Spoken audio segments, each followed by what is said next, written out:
Okay సరే sir. నిన్న చిలుకూరు బాలాజీ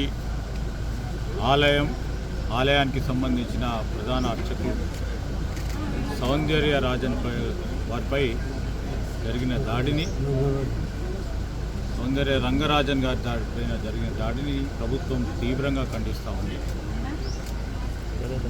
రామరాజ్యం పేరిట ఎవరైనా హింసాత్మకమైన ఘటనలు చేసినా ప్రభుత్వం చూస్తూ ఊరుకునేది లేదు, ఉపేక్షించేది కూడా లేదు. ఈరోజు దాడులు చేసిన వారిపై కఠినంగా ప్రభుత్వం వ్యవహారం చేస్తుంది. నిన్న కూడా జరిగిన సంఘటనకు సంబంధించిన సమాచారాన్ని పూర్తి స్థాయిలో ఒక పక్షాన వెంటనే ఆ నిందితులను అరెస్ట్ చేస్తూ స్థానిక పోలీస్ యంత్రాంగం